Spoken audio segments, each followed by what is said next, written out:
안녕하세요. 저는 서울 성북구에 살고 있는 30대 후반의 미혼 여성입니다. 얼마 전에 저는 결혼을 약속했었던 남자친구와 결혼 직전의 문턱에서 파혼을 하게 되었습니다. 그동안 주변에서 결혼을 준비하면서 헤어지게 되는 커플이 얼마나 많은지에 대해서는 익히 들어서 알고 있었거든요. 하지만 그게 제 일이 될 거라고 생각한 적은 한 번도 없었는데 세상 일이라는 게 항상 생각대로 되는 건 아니었습니다. 100쌍의 커플이 있으면 헤어지는 데는 100가지의 이유가 있다고 하더라고요. 하지만 저희는 그냥 이런 이야기에 뻔하디 뻔한 이유로 헤어지게 되었습니다. 어쩌면 단골 소재이기도 하겠네요. 저희는 남자친구의 어머니 때문에 헤어지게 되었거든요. 사실 저는 다른 문제도 아니고 상대방의 가족 문제 때문에 헤어지게 된다는 게 말이 안 되는 핑계라고 생각했었어요. 그 밖에 다른 문제들이 많았는데 다만 거기에 직접적으로 불을 붙인 문제가 가족 문제일 뿐이라고요. 말하자면 표면적으로 내세울 가장 훌륭한 핑계가 가족일 거라고 생각했었죠. 왜냐하면 저는 남녀 간에 있어서 가장 중요한 건 당사자 둘만의 마음이고 다른 건 다 부차적인 문제라고 여겼거든요. 하지만 그게 아니더라고요. 똑같은 입장에 서서 같은 일을 겪고 나서야 저는 성급했던 저의 일반화를 반성하게 되었습니다. 그리고 그 사람들이 왜 그런 선택을 하게 되었는지도 깨닫게 되었고요. 저는 오늘 이 기회를 빌어 파혼을 하게 되면서 제가 느꼈던 모든 것들을 이야기해 볼까 합니다. 사람들은 흔히들 어릴 때가 좋았다라는 말을 자주 하고는 하죠. 그만큼 어릴 때의 기억들이 정말 행복해서였을 수도 있고, 실제로는 그렇게까지 행복할 일은 없었지만 추억 보정이 되어서 힘들었던 일도 좋게 미화되었을 수도 있을 테고요. 하지만 일반적으로는 자신이 어렸을 때가 실제로도 좋은 추억들로 가득했기 때문일 가능성이 더 높겠죠. 어릴 때는 뭘 잘 몰라서 근심 걱정이라는 게 없기도 하고 또 부모님이나 주변 사람들이 어린아이인 나를 무조건적인 사랑과 애정을 담아 지극정성으로 돌봐주셨을 테니까요. 안타깝게도 저의 유년 시절은 그렇게 즐거웠던 기억은 많지 않았던 것 같습니다. 부모님은 두 분 다 저를 너무너무 사랑하셨었지만 그 사랑이 오래갈 수는 없었어요. 저는 엄마가 없었거든요. 엄마는 제가 어릴 때 암으로 돌아가셨어요. 그때가 겨우 제 나이 7살 때의 일이었습니다. 이후부터는 아빠와 저, 우리 둘만의 생활이 시작되었죠. 가끔씩 할머니가 저희 집에 와주시기는 했는데 시골에 계셔서 자주 오실 수는 없었어요. 아빠가 엄마의 짐을 그대로 남겨두었기 때문에 그동안 저는 엄마의 빈자리를 잘 느끼지는 못했어요. 어차피 엄마는 원래도 병원에 있으셔서 집에서는 볼 수가 없었으니까요. 다만 이제는 어디를 가더라도 만날 수 없다는 게 조금 더 허전할 뿐이었죠. 초등학교에 들어가고 철이 들면서 저도 점점 죽음의 개념을 인식하기 시작했습니다. 누가 저를 붙들고 가르쳐 준 것도 아닌데 어느 순간 그냥 딱 알겠더라고요. 엄마는 이제 영원히 볼 수가 없다는 사실을요. 그때부터 저는 더 이상 아빠에게 엄마의 근황에 대해서 묻지 않았습니다. 아예 엄마의 이야기를 꺼내지 않게 되었죠. 적어도 아빠 앞에서는요. 왜냐하면 엄마의 이야기가 나올 때마다 아빠가 너무 슬퍼하셨거든요. 대신에 저는 씩씩하게 세상에 적응해 나갔습니다. 사실 그것 외에는 달리 할 수 있는 일도 없었으니까요. 입학식과 졸업식, 운동회와 음악회, 그 어디에도 엄마는 올 수가 없었어요. 하지만 괜찮았어요. 아빠와 할머니가 엄마 대신 제 옆에 지켜주셨거든요. 저는 울지도 않았고 그래서 철도 더 일찍 들었다는 소리를 듣고는 했습니다. 사춘기가 찾아올 새도 없었어요. 그런 걸 누릴 정도로 마음의 여유가 있지를 않았거든요. 엄마가 없는 생활도 익숙했습니다. 그냥 더도 말고 덜도 말고 딱 지금처럼만, 지금보다 더 불행해지지만 않았으면 좋겠다고 생각할 뿐이었죠. 그러던 어느 날이었습니다.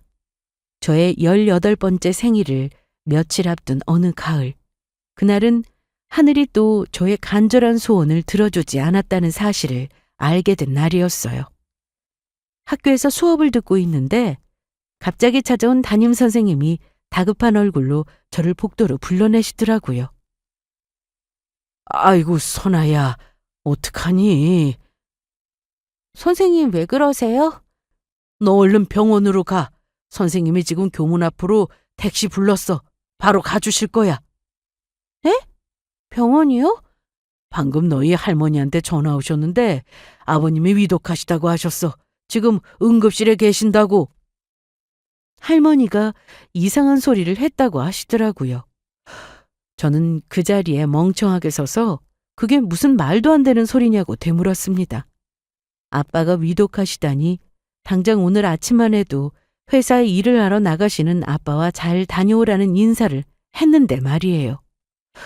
저는 거의 제정신이 아닌 상태로 곧장 병원으로 향했습니다. 병원은 학교에서 제 10분도 떨어지지 않은 곳이었어요. 그 상태로 응급실에 도착하자마자 제가 본 것은 온갖 기구와 줄들을 주렁주렁 단 채로 피를 쏟고 있는 아버지였어요. 교통사고였다고 하더라고요. 그 양옆으로 의사와 간호사들이 달라붙어서 정신없이 처치를 하고 있었고요. 누가 봐도 아빠의 상태는 위독해 보였습니다. 그냥 딱 봐도 알겠더라고요. 아빠한테 시간이 얼마 남지 않았다는 사실을요. 급하게 응급수술에 들어가기는 했지만 소용이 없었습니다. 그리고 시골에서 급하게 올라오신 할머니가 병원에 도착하셨을 때는 이미 늦어버린 이후였어요. 이렇게 한순간에 아빠가 돌아가시게 되었다는 게 믿기지가 않았습니다. 저는 순식간에 고아가 되어버렸어요. 엄마도 없었는데 이제는 아빠마저도 저를 떠났죠. 모든 게 다 허망하더라고요. 행복하게 살아보려고 그렇게 열심히 노력했는데, 아빠랑 내가 얼마나 힘들었는데, 이 모든 게 한순간에 다 물거품이 되어버렸다는 사실이 그렇게 화가 날 수가 없었습니다. 저는 울다가 화를 내다가 또 지쳐 잠들었다가 그렇게 하루하루를 보냈어요. 아빠의 장례를 치르고 나서 저는 할머니 댁으로 가게 되었습니다. 전학수석을 밟고 시골로 내려간 것이었죠. 서울에서 혼자 지낼까 생각도 했었지만 할머니가 혼자 있을 제가 신경이 쓰여서 도무지 마음이 놓이지를 않는다고 하셨거든요. 세상에서 제일 예쁘고 귀한 우리 강아지. 혹여라도 절대로 나쁜 생각하면 안 된다. 알았지? 돌아가신 너희 엄마 아빠랑 이 할미를 생각해서라도 너는 앞으로 잘 살아야 해. 할머니, 걱정하지 마세요. 저 엄마랑 아빠 못까지 더 열심히 살 거예요. 옳지, 그래야 내 새끼지. 원래 이 인생 만사가 다 우리 뜻대로 되는 게 아니다. 사람이 죽고 사는 건 다 하늘이 정해주는 거야. 짧게 살다가든 길게 살다가든 그저 하루하루 열심히 사는 게 우리가 할 일이고. 할머니는 매일같이 제 손을 붙들고 그런 말씀을 해주시고는 하셨어요. 혹시라도 제가 충격을 받고 나쁜 선택이라도 하게 될까봐 걱정을 하셨던 거죠. 왜냐하면 할머니 주변에 가족이 사고를 당하고 그 충격에 자살을 한 지인이 있었거든요. 할머니는 무슨 일이 있어도 하나밖에 남지 않은 피부치를 꼭 지키고 싶으셨을 거예요. 다행히도 저는 그럼에도 불구하고 살아야겠다는 의지가 불타올랐습니다. 아무리 하늘이 우리를 괴롭혀도 절대로 이까짓 운명에 지지 않겠다고 다짐하고 또 다짐했어요. 저는 할머니 댁에서 고등학교를 졸업할 때까지 함께 지내다가 성인이 되어서 대학을 서울로 가게 되면서 독립을 했습니다. 다행히도 아빠가 남겨주신 돈이 조금 있어서 혼자 사는 게 크게 어렵지는 않았어요. 고등학교 때까지는 친구들도 다들 집에서 사니까 잘 몰랐지만 대학을 가면 혼자서 자취를 하는 친구들이 많잖아요. 그 틈에 끼어 있다 보니 외롭다는 생각도 차츰 잊을 수가 있었습니다. 어차피 어른이 되면 다들 혼자 사는 것에 익숙해지는 법이니까요. 대학은 2년까지 마친 후에 자퇴를 했습니다. 애초에 성적에 맞춰서 들어간 대학의 학과였어요. 제가 하고 싶은 일이 아니다 싶더라고요. 아이고 이 녀석아, 그래도 공부를 맞춰야지. 요즘 세상에 대학 졸업장도 없이 어떻게 하려고 그래? 할머니, 요즘 세상이니까 더더욱 그런 게 필요 없는 거예요. 아빠도 항상 제가 하고 싶은 거 하면서 행복하게 살라고 했잖아요. 저 하고 싶은 일을 찾았어요. 그건 아빠의 마지막 유언이기도 했습니다. 학교를 그만뒀다는 말에 하늘이 무너질 것처럼 저를 말리는 할머니에게 저는 반드시 성공할 자신이 있다면서 안심시켜 드렸어요. 제 목표는 다른 게 없었습니다. 돈을 많이 벌어서 키워주신 할머니께도 효도하고 여행도 다니면서 아빠 유언처럼 행복하고 자유롭게 사는 것이었죠. 생각해보면 어릴 때부터 제가 하고 싶었던 일은 한결같았습니다. 제 카페를 열어서 운영하는 것이었어요. 어릴 때 엄마가 그나마 병원을 벗어날 기력이 있었을 때 제 손을 붙잡고 함께 다니고 하던 곳이 카페였거든요. 엄마와의 추억이 남아있는 마지막 장소였죠. 그래서 카페에 가면 항상 엄마와 함께 있는 것 같은 느낌이 들었고 자연스럽게 제가 제일 사랑하는 공간이 되었습니다. 저는 대학에 들어가면서부터 카페 프랜차이즈에서 아르바이트를 꾸준히 했었어요. 그 사이에 바리스타 자격증도 땄었고요. 학교를 관둔 이후에는 본격적으로 제과제빵 자격증을 땄습니다. 디저트도 함께 파는 가게가 제 꿈이었거든요. 나중에는 아빠의 친한 친구분이 하시는 카페의 지점을 소개받아서 매니저로 일했고 그러면서 노하우도 많이 배울 수가 있었습니다. 그렇게 돈도 벌고 카페 공부도 열심히 하면서 하루하루 열심히 살다 보니 시간이 잘도 가더라고요. 마침내 딱 29살이 되던 해 저는 드디어 꿈에도 그리던 카페를 창업할 수가 있었습니다. 거의 10여 년을 카페에 일만 했지만 막상 또 내 가게를 운영하는 것은 전혀 다른 문제더라고요. 제가 예상하지 못한 일들은 언제나 발생했고 이후로도 수없이 많은 시행착오를 거쳤고요. 거의 카페 문을 열고 3년 정도는 아무것도 하지 않고 카페에만 매달려서 살았던 것 같아요. 눈을 뜨면 카페에 나가서 밤에 문 닫을 때까지 카페에 있었죠. 어쩌다 쉬는 날에도 다른 카페들을 찾아다니며 연구를 했고요. 다른 카페 사장님들과 교류도 하면서 같이 공부도 하고 정보도 주고받는 모임도 꾸준히 참석했습니다. 그렇게 딱 3년이 지나자 이제는 무슨 일이 있어도 흔들리지 않을 만큼 안정적으로 자리를 잡더라고요. 그제야 겨우 저는 저 스스로를 위해 쓸 시간을 만들 수가 있었습니다. 그리고 그때 만났던 게 저의 남자친구였어요. 저희는 각자의 친구들 소개로 만났었죠. 미안해, 내가 조금 늦었지? 많이 기다렸어? 아니야. 그런데 아까 출발했다고 하더니 왜 이제 왔어? 아, 오는 길에 길 잃어버리셨다는 할머니가 있어서 보니까 다리도 불편하시고 짐도 많으시더라고. 그래서 가까운 버스 정류장까지 좀 데려다 드리고 오느라고 늦었어. 남자친구는 참 좋은 사람이었습니다. 타인에게 베풀 조금의 여유도 없이 각박해진 이 세상에서 요즘 사람들 같지 않게 따뜻하고 순수한 사람이었어요. 애초에 제가 그 사람에게 반한 이유도 바로 이런 점 때문이었죠. 남자친구는 예의도 바르고 성실했고 무엇보다 저밖에 모르는 사람이었습니다.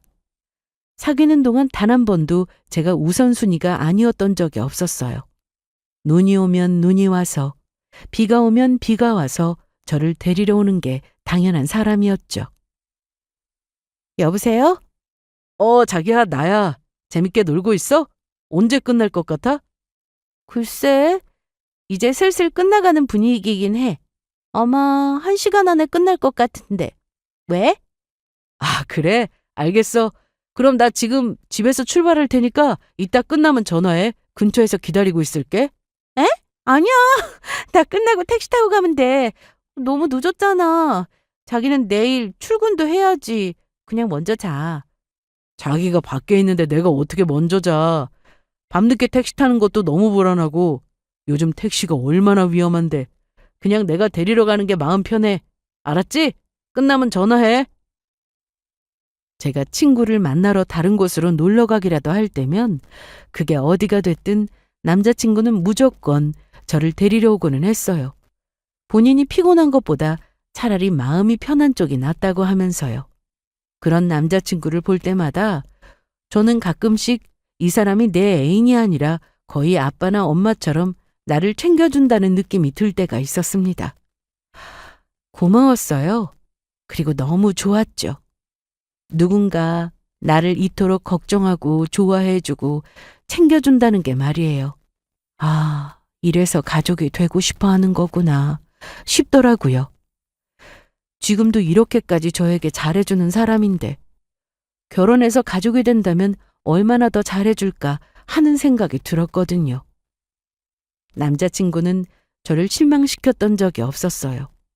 언제나 제가 좋아하는 것만 하려고 노력하고 제가 싫어한다고 말하는 것들은 다시는 한 적이 없었죠.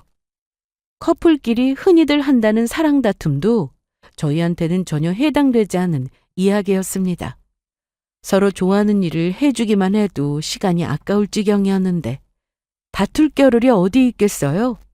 저희는 그저 만나고 데이트하고 하루하루 소중하고 행복한 추억을 쌓아가기에 바빴습니다.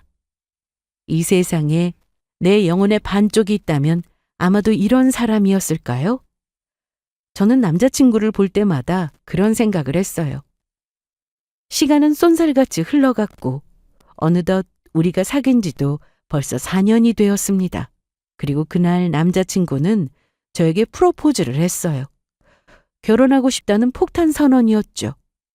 기념일이라고 예약한 레스토랑의 룸에서 갑자기 무릎을 꿇고 저에게 프로포즈 반지를 내미는데 저는 너무 깜짝 놀랐어요.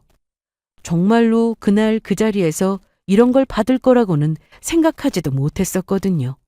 물론 그동안 저희가 막연하게나마 결혼 이야기를 나눈 적은 있었습니다. 하지만 그건 어디까지나 일반적인 이야기였어요. 꼭 이 사람과의 결혼을 염두에 두고서 진지하게 나누었던 이야기가 아니라 그냥 친한 친구들 사이에서도 흔하게 할 수 있는 그런 이야기들이요. 예를 들면 나는 예전부터 아들, 딸 하나씩 낳는 게 꿈이었다라든가 아니면 결혼하면 층간소음 없는 단독주택에서 마당에 텃밭을 만들고 살고 싶다라든가 하는 이런 것들 말이에요. 그건 저뿐만 아니라 남자친구도 마찬가지였습니다. 꼭 저를 대상으로 하는 이야기가 아니었죠. 하지만 이런 식의 프로포즈라니. 물론 기쁘기도 했지만 너무 갑작스럽기도 했고 조금 당황스럽기도 했고 아무튼 순식간에 머릿속으로는 온갖 복잡한 생각들이 다 떠오르더라고요. 그런 제 표정을 본 남자친구는 조금 불안한 얼굴로 웃으면서 저에게 물었습니다. 설마 나 이대로 차이는 건 아니지? 아니, 그냥 조금 놀라서 그래. 전혀 예상을 못했어서. 알아, 너무 갑작스러울 거라는 거. 그냥 나는 이제 우리가 결혼해도 될 것 같다는 확신이 들어서 나 자기랑 행복하게 잘 살고 싶어. 이제 한 집에서 매일 얼굴 보면서 살았으면 좋겠고. 자기는 안 그래? 저는 일단 생각해보겠다는 말로 대답을 보류했습니다. 남자친구는 순간 조금 실망한 얼굴이었지만 이내 내색하지 않고 다시 저에게 고개를 끄덕였어요. 생각해보고 천천히 대답해달라고 하면서요. 당연히 인생에서 너무 중요한 결정이니까 그래도 된다고요. 남자친구가 싫은 것은 아니었습니다. 하지만 프로포즈를 받는 순간 정말로 결혼이라는 게 제 인생에서 현실이 된다고 생각하니 저도 모르게 대답을 망설이게 되더라고요. 단순히 이 사람과의 문제가 아니었습니다. 엄밀히 말하자면 저 자신의 문제였죠. 남자친구는 누가 봐도 좋은 사람이었고 지금까지도 저에게 잘해줬고 만약 제가 누군가와 결혼을 하게 된다면 이런 사람과 하고 싶다고 생각한 유일한 사람이었습니다. 결혼해서 가정을 꾸린다면 분명히 거기서만 얻을 수 있는 행복도 있을 게 틀림없었고요. 하지만 제가 정말로 결혼을 원하는 건지 제 인생에서 결혼이 필요한 것인지는 잘 모르겠더라고요. 지금도 우리 관계는 충분히 좋았고 저는 지금의 제 생활에 만족스러웠거든요. 하지만 이게 이기적인 생각이라는 것도 잘 알고 있었습니다. 만약 저에게 정말로 결혼 생각이 없다면 저와 결혼하고 싶어하는 상대방을 빨리 놓아줘야 한다는 것도 알고 있었고요. 그런데 막상 헤어진다고 생각을 하니 또 제가 후회하지 않을 수 있을지 자신이 없더라고요. 저는 하루에도 수십 번씩 바뀌는 제 마음을 되돌아보면서 깊이 생각했습니다. 그리고 마침내 마음을 정했죠. 딱 일주일 뒤 저는 남자친구의 프로포즈를 승낙했습니다. 남자친구는 제가 그렇게 대답할 거라고 굳게 믿고 있었다고 하더라고요. 세상에서 제일 행복한 얼굴을 하고서는요. 그 얼굴을 보자 조금은 불안했던 저의 선택도 확신이 들었습니다. 결혼하기로 하길 잘했다고요. 결혼 이야기가 나오고 난 순간부터 남자친구와 저의 관계도 이제까지와는 조금 많이 달라지게 되었습니다. 딱히 의도하지 않았어도 그냥 자연스럽게 그렇게 흘러가더라고요. 예를 들면 이런 것들이 있었습니다. 자기 할머니 댁 주소 좀 알려줘. 우리 할머니 댁? 곧 명절이잖아. 내가 뭐라도 좀 보내드리려고. 에이, 아니야. 그런 거 안 보내도 돼. 진짜 괜찮아. 그래도 어릴 때 할머니가 키워주셔서 자기한테는 제일 가까운 친척이라며. 그럼 부모님이나 마찬가지신데 뭐라도 보내드려야지. 남자친구는 괜찮다고 만류하는 제 말에도 기어이 선물을 보내야겠다고 주소를 받아가더라고요. 가만히 있는 건 예의가 아니라면서요. 결혼 전에 선물이 오가는 게 그다지 내키지 않았던 저는 재차 거절을 했지만 남자친구는 정말 작은 걸 보낼 생각이니 부담 가질 필요가 전혀 없다고 강조했습니다. 하는 수 없이 저는 그렇게 하라고 허락했고요. 그리고 그 뒤로는 저도 이런저런 일이 바빠서 선물에 관해서는 까맣게 잊어버리고 있었습니다. 그러던 어느 날 시골에 계신 할머니에게서 전화가 걸려왔어요. 무슨 일이지 싶었는데 문득 갑자기 남자친구가 보낸다던 택배 생각이 나더라고요. 눈을 돌려서 달력의 날짜를 보니 아마 택배를 받으시고 전화를 하셨겠거니 싶었습니다. 할머니, 별일 없으세요? 아무 일 없어. 그런데 방금 기사 양반이 문 앞에 택배를 놓고 가셨는데 아니 이게 뭐야? 뭘 이렇게 많이 보냈어? 많이 보냈다고요? 그래. 소고기에 무슨 약 같은 걸 보냈는데 이거 네가 보낸 거 아니야? 간단한 선물로 보내겠다고 하더니 막상 도착한 선물은 그게 아니었습니다. 한우 세트에 노인네들 관절에 좋다는 영양제에 하여간 뭘 엄청나게 많이 챙겨서 보낸 모양이더라고요. 제 이름으로 보냈길래 할머니는 제가 보낸 줄 알고 계셨던 거고요. 아, 그거 제 남자친구가 보낸 거예요. 남자친구? 선아, 너 남자친구가 있었어? 저는 할머니에게 자초지정을 설명했습니다. 사실 그동안 할머니께는 일부러 연애한다는 사실을 숨겨왔었거든요. 그건 꼭 지금의 남자친구뿐만이 아니라 과거에 누구를 만났어도 마찬가지였어요. 이런 이야기가 조금 쑥스럽기도 하고 무엇보다도 저는 결혼식장에 들어가기 직전까지는 그 어떤 관계도 확신할 수가 없다고 생각했거든요. 하물며 결혼 이야기조차 나오지 않은 예전의 상태에서는 더 말할 것도 없었습니다. 사귄다고 말했다가 헤어지기라도 하게 되면 그 사정을 또 설명해야 하는데 그렇게 번거롭고 난감한 일을 할 이유가 없다고 생각했었죠. 어쨌거나 하나밖에 없는 소녀딸에게 남자친구가 있다는 말에 깜짝 놀라시던 할머니는 이내 기뻐하시면서 저에게 당부하셨어요. 이렇게 많이 받았는데 너도 답례로 그 집에 뭐라도 보내드려야 한다고요. 실은 이렇게 될까봐 부담스러워서 주고받지 않으려고 했던 건데 뭘 보내드려야 할지 앞이 막막하더라고요. 물론 많이 챙겨서 보낸 남자친구의 마음은 고마웠고 당연히 저도 뭔가를 준비해서 보내드릴 생각이기는 했지만요. 다행히 명절 당일까지는 아직 날짜에 여유가 좀 있는 편이었습니다. 저는 주변 지인들에게 조언을 구하고 열심히 인터넷을 검색한 끝에 선물로 보내드릴 적당한 것들을 구매할 수가 있었어요.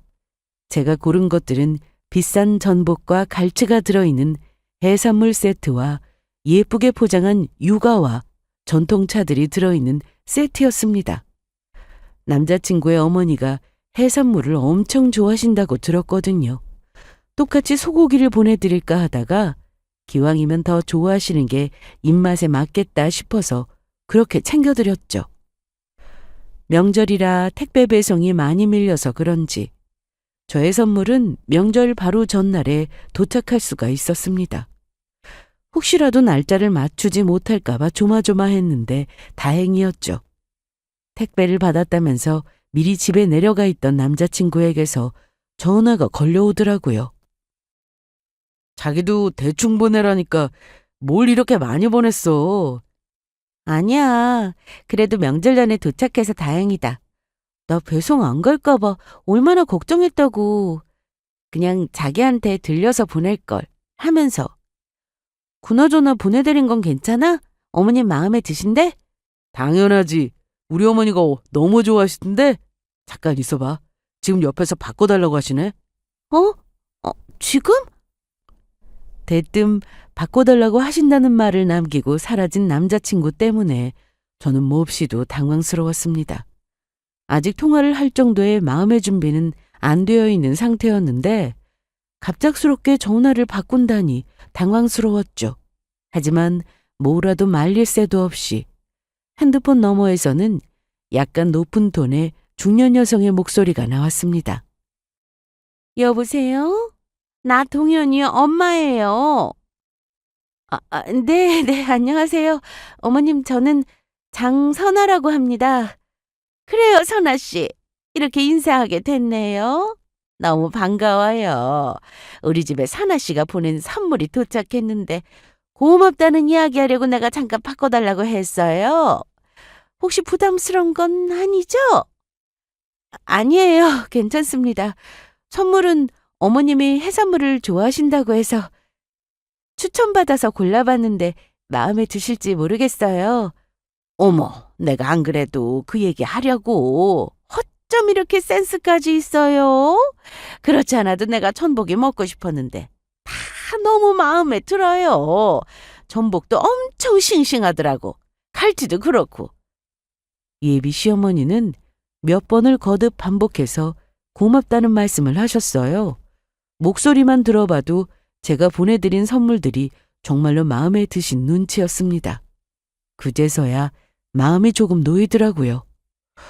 선물이라는 게 보낸 쪽에서는 아무리 정성을 들인다고 해도 정작 받는 쪽에서 마음에 들어하지를 않으면 아무 소용이 없는 경우가 많잖아요. 심지어 저는 아직 예비 시어머니 쪽의 취향이나 기호를 잘 모르기도 했고요. 예비 시어머니와는 그날 통화를 계기로 종종 연락을 나누었습니다. 대단히 거창하게는 아니었고 간간히 서로 주고받는 안부 문자 같은 것들로요. 남자친구가 본가에 가면 옆에서 전화를 바꾸기도 했고 저와 데이트를 할 때 전화를 하시면 제가 옆에서 전화를 받기도 했고요.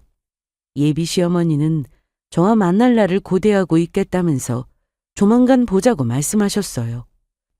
전화를 할 때마다 하루라도 빨리 만나고 싶다는 말씀도 늘 빼먹지 않으셨고요. 우리 어머니가 진짜 자기가 너무 마음에 드셨나 봐. 왜? 요즘 나한테 전화하시면 자기 안부부터 물으셔. 잘 지내냐고. 어서 보고 싶으시대. 아, 정말? 아, 나도 어서 뵙고 싶다. 어떤 분이실지 궁금해. 아직 첫인사를 드리기도 전이었는데 예비 시어머니의 반응을 보면 제가 이미 이 집 며느리나 마찬가지였습니다. 먼저 결혼한 다른 친구들을 보면 예비 시댁과의 갈등 때문에 결혼을 하기 전부터 파혼을 하니 많이 하는 경우도 많았거든요. 그런 점에서 저는 이렇게까지 좋아해 주시니 참 다행이라는 생각이 들었습니다. 남자친구를 이렇게 반듯하게 키워주신 부모님이시니 만나보지 않아도 당연히 좋은 분이실 거라고 생각했고요. 하지만 그건 저의 다소 섣부른 판단이었습니다. 이 사실을 깨닫게 된 것은 예비 시댁에 첫인사를 드리기로 한 날이 임박했을 때였어요. 미안한데 우리 집에 인사드리러 오는 날을 좀 미뤄야 할 것 같아. 그래? 왜? 무슨 일 있어? 아, 그게 그날 어머니가 급하게 처리해야 할 일이 생기셨다고 하시네.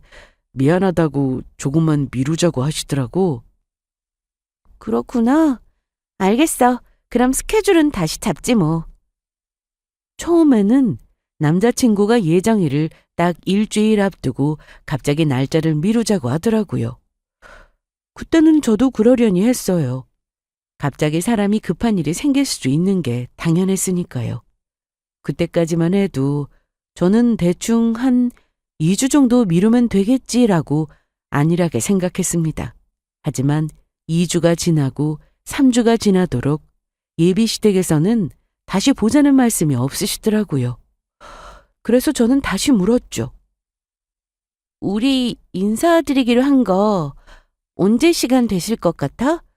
벌써 이번 달도 끝나가는데. 인사, 내가 한번 여쭤볼게. 여쭤보고 바로 알려줘. 나도 뵙기 전에 미리 선물도 준비하고 해야 하니까. 그런데 여쭤본다고 하던 남자친구에게서 또 일주일이 지나도록 대답이 없더라고요. 그 이후로도 제가 몇 번을 더 물어봤지만 마찬가지였습니다. 오늘은 일이 바빠서 어머니랑 통화를 못했다. 어머니가 친구들이랑 여행을 가셨다. 어머니가 컨디션이 안 좋으셔서 좀 괜찮아지시면 다시 여쭤보겠다 등등. 물어볼 때마다 들려오는 거절의 이유도 다채로웠습니다.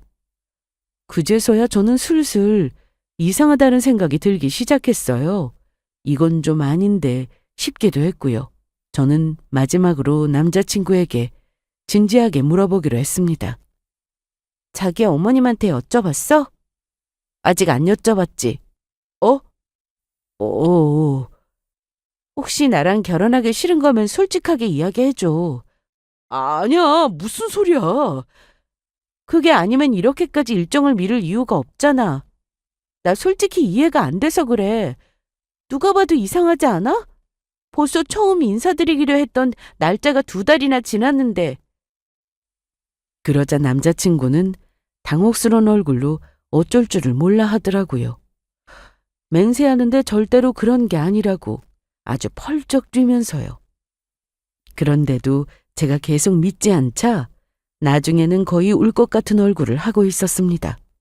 분명히 뭔가 다른 이유가 있는 것 같았는데 그게 뭔지는 절대로 말하지 않더라고요. 한참을 주저하던 남자친구는 이내 말끝을 흐리면서 털어놓았습니다. 그냥 집에 일이 좀 있었어. 너무 개인적인 집안일이라서 미안해. 오래 기다리게 해서. 어머니도 슬슬 이제 인사해야 하지 않냐고 말씀하셨어. 정말이야? 당연하지. 내가 오늘 어머니랑 시간 확정해서 내일은 무조건 알려줄게. 진짜 미안해. 사실 온갖 상상을 다 했었는데 알고 보니 집안일이 있었다니. 그 이야기를 듣자 조금 맥이 빠지는 기분이었습니다. 집안일이 뭔지 묻고 싶기는 했지만 남자친구가 밝히고 싶지 않아 하는 눈치길래 저는 되묻지는 않았고요. 우리가 결혼을 했다면 모를까. 아직은 제가 저 집안 식구가 된 것도 아닌데 개인적인 집안 사정을 묻기가 조금 그렇다 싶었거든요. 남자친구는 약속대로 이튿날 바로 약속 시간과 장소를 정해서 알려주었고 저희는 그 주 주말에 드디어 인사를 드리기로 했습니다. 저는 부랴부랴 선물을 준비하고 그 사이에 바뀐 계절에 맞게 입고 갈 옷을 다시 준비했어요.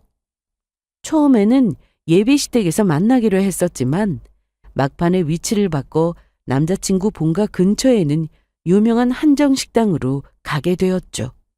예비 시어머니가 이쪽이 룸이 있어서 조용하고 식사하기도 편할 거라고 하셨다더라고요. 그리고 드디어 당일이 되었습니다. 첫날 통화를 한 지 몇 달 만에야 겨우 만나 뵙게 되는 예비 시어머니였어요. 남자친구에게 전해 들었던 모습과 거의 비슷한 이미지시더라고요. 어서 와요. 오느라 고생했겠네요. 메뉴는 내가 미리 시켜놨는데 혹시라도 바꾸고 싶거나 추가하고 싶거든 이야기하고. 아, 네, 감사합니다. 우리 동윤이랑 만난 지 벌써 4년이라고 했었던가? 둘이 어떻게 처음 만나게 됐어요? 예비 시어머니는 저를 보고 환하게 웃으셨어요. 남자친구와 함께 저를 향해서 말씀도 잘하셨고요. 농담도 곧잘 하셨죠. 대화는 끊이지 않았고 이어졌어요. 남자친구가 워낙에 분위기를 잘 이끄는 성격이기도 했고 예비 시어머니도 비슷한 성격이신 것 같더라고요. 그날 식사를 하면서 저는 그동안 약간이나마 남아있었던 불안감이 사르르 녹는 기분이었습니다. 이렇게나 분위기가 좋은데 혹시 공연한 걱정을 했었다는 생각만 들었죠. 그런데 뭐랄까. 한 가지 마음에 걸리는 것이 있었습니다. 묘하게 결혼식과 관련한 이야기만 대화 주제로 나오지 않는다는 느낌이 들었거든요. 저에 대한 이야기, 남자친구의 어린 시절 이야기, 예비 시어머니가 좋아하는 음식, 각자의 취미 활동 등등 별의별 이야기가 다 주제로 올라왔는데 말이에요. 정작 오늘 이 자리의 핵심은 결혼 준비에 관한 것이었는데 지나가는 말로라도 한 번을 안 물어보시더라고요. 결혼식 날짜라든가 원하는 장소라든가 하는 것들을요. 그래서 제가 먼저 그 이야기를 꺼내야 하나, 어떻게 해야 하나 약간 고민을 하고 있었을 때였습니다. 여보세요? 네? 네, 금방 나가겠습니다. 갑자기 걸려온 전화를 받은 남자친구는 주차해둔 자리에 약간 문제가 생겼다면서 차키를 들고 일어섰습니다. 금방 다녀올 테니 디저트를 시켜서 먹고 있으라는 말을 남기고서요. 술술 식사도 이제 끝나가고 있었거든요. 그런데 남자친구가 시야에서 사라진 지 채 몇 초도 지나기 전에 저는 뜻밖의 이야기를 들을 수가 있었습니다. 우리 아들이 하도 부탁을 해서 내가 오늘 나오기는 했는데 사실은 따로 할 말이 있어서 나온 거예요. 네? 동윤이랑 헤어지는 게 좋겠어요. 예비 시어머니는 냅킨을 들어 입가를 닦으면서 표정 하나 바뀌지 않은 얼굴로 그렇게 말했습니다. 그 모습이 하도 태연하고 침착해서 저는 하마터면 제가 뭘 잘못 들은 줄 알았어요. 그게 무슨... 듣자니 대학도 안 나오고 카페인가 뭔가 하고 있다면서? 내가 무슨 일 하냐고 물어볼 때마다 동현이가 그냥 사업한다고만 하더니 이유를 알겠더라고. 저는 순간 당황해서 멍하니 앞을 쳐다보고만 있었어요. 어느샌가 예비 시어머니의 말이 짧아진 것도 모르고 있을 정도였죠. 개나 소나 다 대학 나오던데 요즘 세상에 고졸이 말이나 돼? 기가 막혀서 정말. 거기다 심지어 부모님도 안 계신다면서? 지금 그것 때문에 이 결혼을 반대하시는 건가요? 그것 때문에? 아니, 그럼 그게 쌍수 들고 환영할 일이야? 입장 바꿔서 생각을 해봐. 고아인 것도 마음에 안 드는데 학벌에 직업까지? 도대체 어느 것 하나 멀쩡한 게 없잖아. 아가씨 같으면 그쪽이랑 금쪽 같은 내 새끼랑 결혼시킬 생각을 하겠어? 제정신 박힌 부모라면 눈에 흙이 들어가도 당장에 헤어지라고 말하는 게 정상이지. 저는 그제서야 모든 전후 사정을 깨닫게 되었습니다.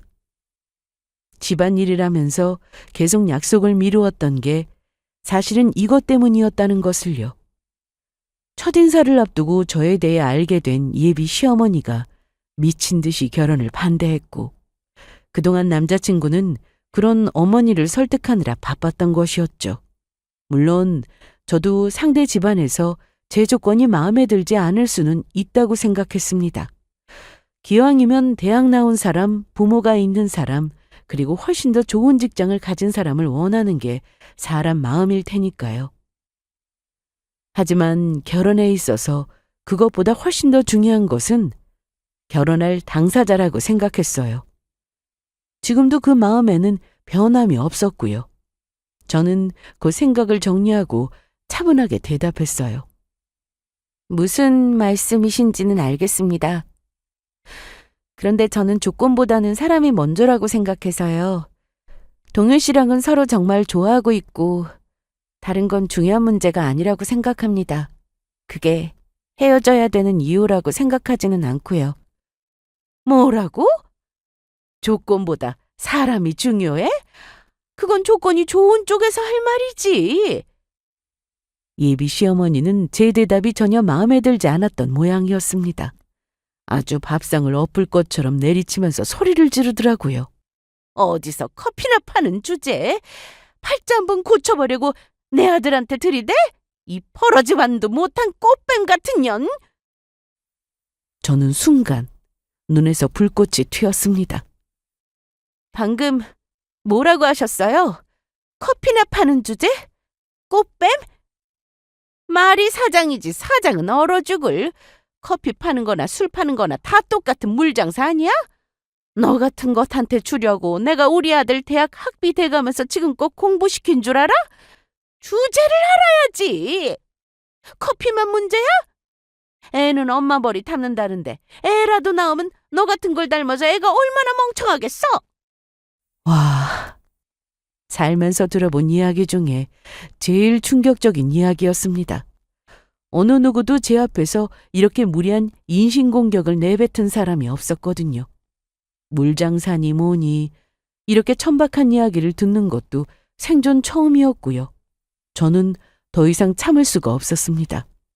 저를 키워주신 할머니를 봐서라도 이 자리에서 이런 모욕을 들으면서 앉아있을 이유가 없었어요. 팔자는 당신 아들이 고칠 수 있었는데 엄마를 잘못 만났네요. 뭐야? 이게 아직도 정신을 못 차리고. 정신 못 차리는 건 그쪽이고요. 그런 건 조건이 좋은 쪽에서 할 말이라고? 그러니까 내가 지금 하는 말 아니겠어요?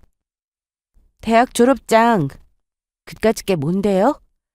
그 잘난 대학 나왔다는 당신 아들이 뼈 빠지게 일해서 받는 연봉 내가 한 달에 버는 돈만도 못한대. 저는 이해를 못하는 눈으로 저를 쳐다보는 예비 시어머니 앞에 명함을 던졌습니다. 오늘 한정식 집에서 나와서 모시고 가려고 했던 카페의 명함이었어요. 바로 제가 아는 카페요. 그 명함을 집어든 예비 시어머니의 눈이 미친 듯이 흔들리고 있었습니다. 그 카페는 이 동네에서 유명한 곳이었어요. 제가 인생을 갈아 넣었다 싶을 만큼 열심히 일하기도 했고 또 그만큼 운도 따라줬거든요. 이제는 제 이름으로 된 카페에 체인점을 7군데나 내고 있었고 얼마 전에는 카페의 본점에 위치한 건물도 사들였어요. 5층짜리 빌딩 전체를 카페로 리모델링하면서 이 동네 사람이라면 모르는 사람이 없을 정도였거든요. 조건이 중요하지 않다는 건 빈말이 아니었습니다. 적어도 다른 건 몰라도 돈만큼은 이제 저에게 중요한 문제가 아니었어요. 조건으로만 따지자면 남자친구가 그렇게 잘난 것도 아니었고 연봉은 더욱 말할 것도 없었죠. 그냥 아주 평범한 보통의 직장인일 뿐이었거든요. 다만 저는 그 사람 자체가 제일 중요했던 것이었고, 남자친구도 제가 소중했지만 안타깝게도 그게 남자친구의 가족은 아니었죠. 아니, 잠깐만. 이 카페가? 이제 예비 시어머니는 말까지 더듬고 있었습니다. 자리에서 일어나려는 저를 황급히 손짓해서 붙잡으면서요. 도저히 이 상황이 이해가 되지 않는다는 얼굴이었습니다. 정확하게는 믿고 싶지 않다는 얼굴이었죠. 그리고 그때 남자친구가 문을 열고 들어왔습니다. 룸 안의 분위기가 이상한 것을 깨닫고는 놀라서 묻더라고요. 무슨 일이야? 왜 그래? 자기 어머니가 그러시대. 집안도 학벌도 직업도 마음에 안 드신다고? 뭐? 그게 아니고 뭔가 오해가 있었는데, 저기 선아 씨! 내가 꽃뱀 소리 들으면서 남자랑 결혼해서까지 팔자를 고치고 싶은 건 아니라서 여기서 이만해야겠다. 우리 헤어지자. 뭐? 어머니 정말 그렇게 말씀하셨어요? 남자친구는 기겁을 하면서 뒤를 돌아보았어요. 예비 시어머니는 사색이 된 얼굴로 두 손을 내저었고요. 그게 아니다. 아니라고. 뭐해. 얼른 가서 잡지 않고. 아이고. 저는 뒤를 돌아보지도 않고 그 자리를 박차고 나섰습니다. 뒤에서 저를 잡으라는 둥, 빨리 가서 말려보라는 둥 큰 소리가 들려왔지만 한 번도 걸음을 멈추지 않았죠. 뒤늦게 급하게 달려나온 남자친구가 저를 붙잡았어요. 어머니가 무슨 말씀을 하신 건지 모르겠는데 다 오해야, 선아야. 아니, 말 그대로 자기는 당신 어머니가 무슨 말씀을 하셨는지 모르니까 가서 정확하게 들어. 그리고 내 생각은 변함없어. 우리는 여기까지가 맞아. 너 정말 이렇게 헤어지자는 거야? 우리 어머니가 몇 마디 하신 거 가지고? 자기 기분 나쁘고 섭섭하게 들렸을 거 알아. 내가 다 사과할게. 그리고 그거 어머니도 실수하신 거래. 진정 좀 하고 우리? 그 순간 저는 남자친구의 대처에도 실망하지 않을 수가 없었습니다. 지금까지 4년을 이 사람과 함께하면서 처음으로 맛본 실망감이었어요. 고작 몇 마디 말이라니? 그 몇 마디 말이 천냥빚도 갚고 사람도 죽였다 살리는 거 몰라? 저는 남자친구의 손을 뿌리치고 집으로 돌아왔습니다. 뒤늦게 제 핸드폰은 불이 나도록 울리기 시작했어요. 예비 시어머니였죠. 전화를 받지 않자 장문의 메시지로부터 시작해서 음성 녹음까지 아주 갖가지 수단을 통해서 연락이 오더라고요. 하지만 그런 걸로 제 마음을 돌리기에는 늦어버린 이유였습니다. 저는 그날 이미 인간의 밑바닥이 어디까지인지를 목격했었거든요. 그 후로 남자친구는 술에 취해서 몇 번을 저를 찾아왔습니다. 여전히 그 사람이 좋기는 했지만 이제는 예전 같은 마음은 아니었어요. 그제야 알겠더라고요. 아무리 당사자가 좋아도 결혼은 집안과 집안의 결합이라는 말이 무엇인지를요. 도저히 끊을 수 없는 게 천륜이라고 하더라고요. 남자친구의 어머니였어요. 끊을 생각도 없었겠지만 남자친구가 그러겠다고 해도 끊어질 리가 없었죠. 우리의 결혼은 결말이 뻔했습니다. 저는 그 지옥을 걸어가고 싶지 않았고 그럴 이유도 없었고요. 저는 할머니에게 남자친구와는 성격 차이로 헤어지게 되었다는 말씀을 드렸어요.